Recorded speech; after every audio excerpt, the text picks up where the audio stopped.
Hello and welcome to my Helluva Boss reviews. We'll be talking about every single episode, any Easter eggs, references, connections back to the old show.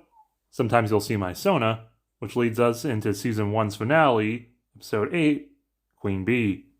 Uploaded June 24th, 2023. In it, Loona goes to a party held by Tex and his girlfriend. Shenanigans ensue. This is the only episode of Helluva Boss that doesn't have a warning: cartoons are not just for kids. I think that was just because they forgot to put it in. Loona has a really cute phone case.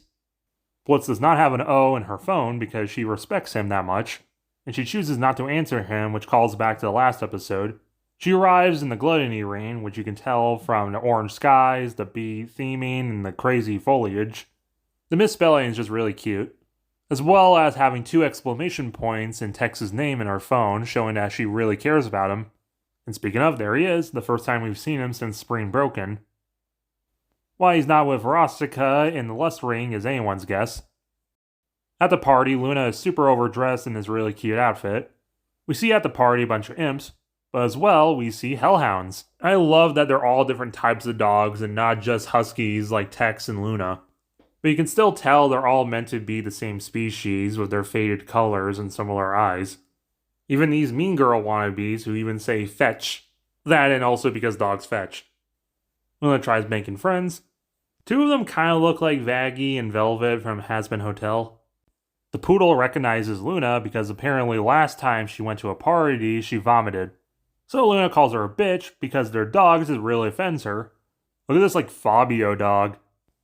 And well, the title of the episode, and we meet Queen Bee, Beelzebub, the princess of gluttony, who's been hinted at since Spring Broken with Beelzejuice. And of all people, she's played by Kesha. A little too hard with the confetti this time, though. I have, like, a rainbow in my vagina right now. Which leads to her song Cotton Candy, where she tosses out most likely drugged cotton candy. It's a really fun song that goes on probably a little too long. That's exactly what you would think from a song from Kesha. Throughout it, she color shifts, and especially when she does this color scheme, we can tell that this is meant to be a reference to Vivziepop's Die Young music video. The theme Viv was most famous for before even Has-Been Pilot, a music video for Kesha's song Die Young, starring the Zootopia character JJ or Blue Jay the werewolf, an OC Viv actually bought. She was meant to be introduced into the Zootopia comic, but then one thing led to another, and the series got rebooted, and Viv being Viv just kind of put off forever, and now it's kind of on indefinite hiatus. And yeah, it's a fun video, especially if you like Kesha. Unfortunately, because of copyright BS on YouTube, Viv had to have it removed, but you can still watch it from re-uploads. Speaking about copyright BS, this episode was actually delayed. Like, for 2 years. And 4 episodes of Season 2 had to be uploaded in the meantime. There was a lot of speculation at the time, rather it would be that they were going to have a Has-Been character cameo, or they were going to just use Die Young. But the real reason is because Kesha's record holders are really annoying, and it was a real pain to get them, to allow her to actually sing into something they don't approve of. So after 2 years of negotiation, they just gave up and found a sound-alike. So every time you hear Kesha sing in this episode, it's actually someone else. And honestly, the sound alike is so good, I had to like quadruple check that it wasn't actually Kesha or AI. It sounds exactly like her. Queen Bee's design, I love it and hate it at the same time. And I think that's kind of meant to be intentional because she is gluttony, she is overindulgence, she's meant to look like a bad OC. But even with that in mind, I know not every fox is orange, but especially when she's around other dogs, it kind of has to be orange. Beelzebub means Lord of Flies, but instead of going for a fly, they decided that the bug should be a bee because Beelzebub. And they went really hard with hexagons and honey and all that symbolism just for her to not really look that much like a bee. Other than her 4 arms, wings, and I guess the little extendy bits from her eyelashes and ears. When she goes full demon, she has a little more buggy eyes, which I kind of wish she had normally. I like the Princess Celestia lava lamp hair and even the lava lamp belly, but how do you design a character that's meant to be a bee and not give them a stinger? She's a choker, like most women, and most women in this show, which I think is meant to be because dogs wear collars. I don't know, it makes her look like she has a detached head. This like single strap bra gets covered up by a napkin, and we see the under of it, but the front part is covered by, I guess, her fluff. Even though we should be able to see it, but I don't know, something like this, or I'm just talking. That and Queen Bee is basically just pastel goth Loona, which I think is meant to be the symbolic point, but whatever. A major criticism a lot of viewers had with her design was she's not fat. And there probably is something to be said for Viv's character design that all her chubby characters are either villains or background characters, and the vast majority of the cast were pipe cleaners. I actually like they didn't just go with the trope that gluttony equals fat, because gluttony does not just refer to food. Gluttony is just a fancy word for indulgence. Sort of like an extreme envy that you want more of something you already have a lot of. It's why Merlin in Seven Deadly Sins is gluttony, because she is a glutton for power, while Gother is lust because of love and spoilers. Queen Bee is gluttony not because she overindulges in herself, but because she allows others to overindulge, like this taco she makes giant for the hyena guy, or a giant bowl of jungle juice she makes. She's basically a positive emotional vampire, feeding off of people's positive emotional excess. The symbol here, of course, is the Beelzebub summoning circle, which we can see on the thumbnail along with some honey and her flying, and we can even see it earlier. This guy's hoodie says sit, stay. When we see the people swimming in the giant jungle juice, we see Loona mouthing what the fuck, which is probably the funniest joke in the episode. Next to Queen Bee's rainbow. Loona is not really enjoying it here. This hellhound is Miss Panica's Sona. This one is Adam Nalen. And this really cute one with the mask is Crescent Rhodes. Queen Bee takes an instant liking to Loona, which she thinks is just her being condescending. It turns out Queen Bee is Vortex's girlfriend he referenced in Spring Broken. And people seem to be okay with this, even though it's literally the same thing as Stolas and Blitz, but whatever.